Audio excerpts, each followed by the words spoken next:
Hi everyone, Aisha from Love Letters to Chefs here. Thank you so much for joining me. Welcome to today's interview with Lorraine Copes of Be Inclusive Hospitality. This is a London-based nonprofit which is committed to driving education, amplifying voices, building strong communities, and accelerating racial equality. They do this through EDI consulting, mentoring, a jobs board highlighting work opportunities with inclusive employers. They also conduct networking events and increase the visibility of hospitality professionals from the BAME community. And I'm really happy to have Lorraine here. Thank you. Yeah.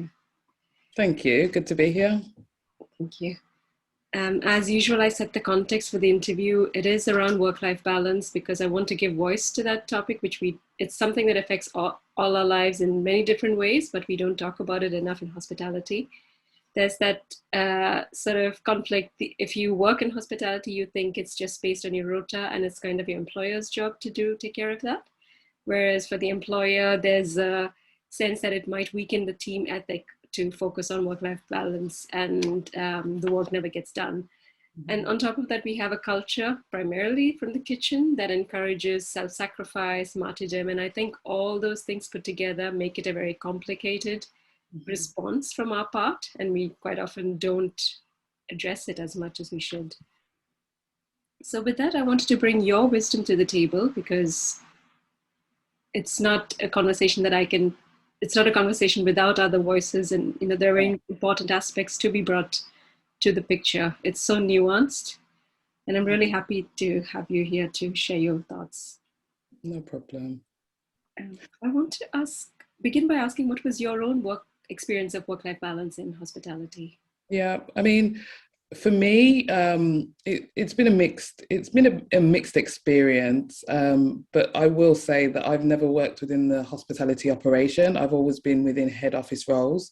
So I was procurement director for a number of groups across the UK, nationally, internationally, and regionally as well. And so within the procurement department, our workload is more governed by, for instance, what's going on within the marketplace economically, what's impacting costs of goods, and sometimes in reaction to what's happening within the operation itself. But to a certain degree, that there is a kind of detachment in the sense of we buy goods on behalf of the restaurants, but we're not within the restaurants. And so my personal experience of work-life balance has been fair, dependent on what's going on within the organization or the department at the time. Sometimes we work longer hours than necessary, but sometimes we get that time back. So for me personally, I've always been able to find balance in my work-life balance. And also because of the nature of what I do, sometimes work and play can merge because, working with a lot of food and drink suppliers, there's a lot of opportunity for hospitality as well. So for me personally, I've never struggled, but I recognise, especially within the operation, that it's more difficult because you're responding to customer needs and where the resource requirements are, as opposed to planning around, a strategic annual plan where you deliver a number of projects, which is what I do or what I've done. Totally. I think you brought on an important point about responding because I think we're conditioned to always respond to the customer, whether we're working front of house or back of house. And it's almost like you tune into that more than you tune into yourself and what you need. Yeah. I think the nature of hospitality, though, a lot of operators that I know that work in hospitality and have worked in hospitality for many years, by nature, they are keen to serve others. And so also recognizing that without customers or guests, there is no business. You put those two things together and you have organizations that ultimately respond or react in accordance to the needs of what is paying the bills and bringing that money in. What I do think though, and I've seen this over the past sort of 10 to 12 years, has really been an emergence of SMEs, disruptors in the market who make a really clear stance on what they stand for, or make it really clear on what they stand for, and putting people first is often one of those things. And so I think the time that we're in here and now, as far as labour shortages, still in a pandemic, up until literally this week, sales were back to 2019 levels for many businesses, but the staff levels were not. All businesses, whether you put people first or not, have all really struggled to find that balance for their teams, because ultimately there's more work and there's less people. And so I don't know a single person that works within hospitality, within the operation, that hasn't found this year extremely challenging, because of those reasons described. Yeah, it's just compounding what already existed. And Exactly. yeah, we can't look away now. Yeah. It's just not the time to look away. And the next question I want to ask is related to the nuance of work-life balance. It doesn't affect everyone. And I want to sort of make reference to during COVID itself. Mm-hmm. We were all made aware, whether we chose to see it or not before, that it didn't affect everyone equally. There were, especially the BAME community was affected disproportionately, and that might be for a number of reasons, like living arrangements or living situations, or having to work in jobs that did not offer opportunities to work from home. So I don't want to say that work-life balance is the same for everyone. It affects, and I don't think that it can be ticked. It can be a tick box exercise. Yoga classes before service or working a 40-hour week is not just enough. And I want to ask if you are aware of certain things that might be affecting the BAME community in terms of work-life balance. What I would say is, as far as hospitality goes, a lot of the work that we've done as an organisation has been heavily focused on highlighting disparity.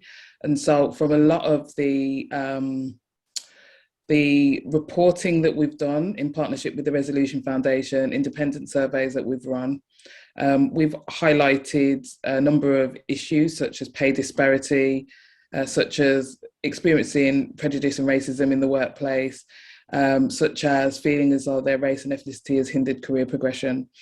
And so I always look at it in the simple way as people in this world, hospitality or any business that you work within presents its challenges that are specific to that industry and specific to your role.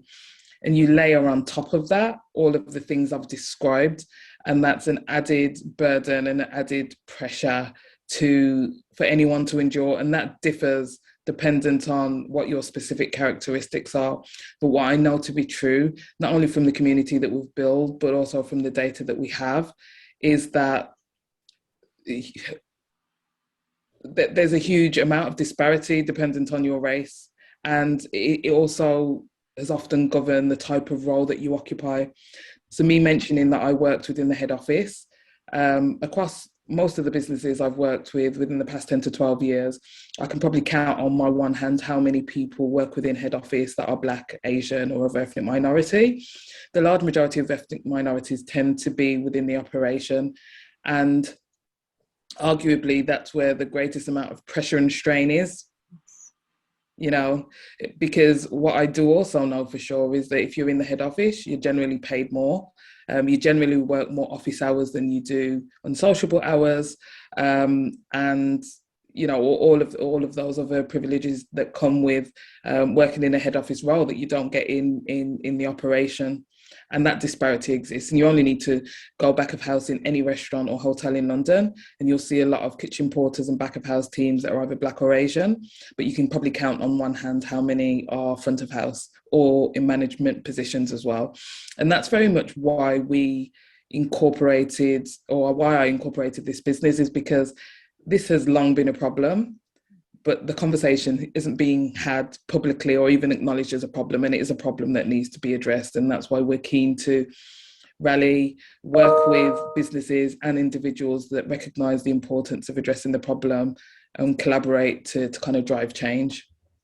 Thank you. And I mean, just in simple, breaking it down to the most simple terms, if you are not made to feel belong, if like you belong to the team, if you're not made to feel like you belong to, you're just going to go home with that. It's that added layer of stress and something Absolutely. else to process on top of all the other things. Exactly. And I think that, inclusion and belonging are so important within any workplace because, what we also know with the strain that we have of, labour shortages and cultural challenges within hospitality, people won't stay. And the cost to replace people is far higher than actually understanding how your teams feel and addressing the problems that exist within your organization and kind of trying to evolve your culture.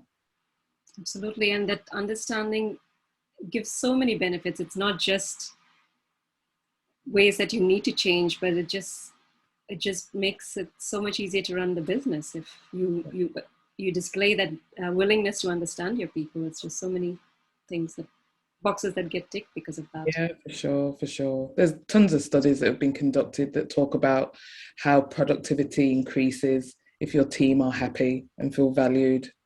And so, I mean, there's extensive amounts of research out there actually that kind of confirms and clarifies the whys and how that works.